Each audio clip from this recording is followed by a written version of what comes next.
Shabbat Shalom.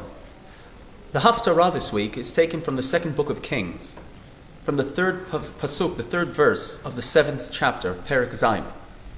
It begins with the story of 4 lepers who have been cast out of the city of Samaria because they are Metzoraim. Actually, I shouldn't have used the word leper because the tzarat that our Sedra, Metzora, talks about, as well as the previous chapter, the previous Sedra, Tazria, it talks about Metzora or tzarat. Many translate that as leprosy, but that's a mistranslation. It's clear that this ailment, this sort of psoriasis of the skin, has nothing to do with leprosy. It was a spiritual punishment or a spiritual condition for ailments of the soul. Our sages tell us it's because of antisocial behavior.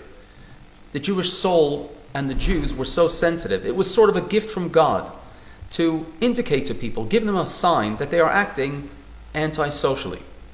It could be slander, gossiping, black-naming people. It could be haughty and snobbish and condescending behavior towards your fellow man and towards your neighbors. Because of that, this ailment would give you a premonition, give you a warning, where the priest, the Kohen, would be invited. He would take a look, and you would be quarantined. This person who had it would be quarantined. And if he did not let up, if he kept on with his behavior, he didn't take the hint, eventually the situation would get worse, and the priest would be invited back, and he would declare him unclean, tameh, and he'd be forced to leave the place where he lived, the place of habitation, until it went away. The sages understood that the way for it to go away, for it to be remedied, was not through medication or some cream or salve. It was for the person to change their attitude and change their ways. And this is what happens in this chapter from the second book of Kings. These 4 men have been cast out as Metzoraim. And then the chapter speaks of a time when a king, a foreign king, has come and laid siege to the city, to the capital city of the northern kingdom of Israel. The city is in starvation. There's no food. They are eating non-kosher food, and they are actually, it seems in extremes, practicing cannibalism.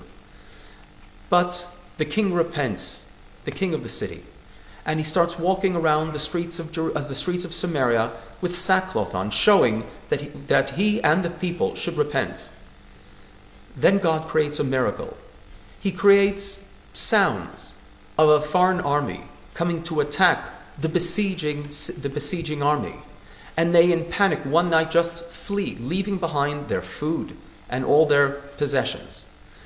The 4 Metzoraim, these 4 men who were expelled from the city, they decide they have nothing to lose but to throw themselves at the mercy of the enemy. And when they arrive in the encampment of the enemy, they find the encampment has been abandoned, but they've left behind their food. And so they begin to go from tent to tent, eating and drinking, and making a stash of the gold and the silver and the treasures that they find there. But after a few of these tents, they realized people are dying of starvation in the city. And as one says to his brother, this is not a time to become wealthy. This is a time to let the city know. And they stop what they're doing, which basically they could have amassed even greater wealth. And they end up informing the city, and the city is saved.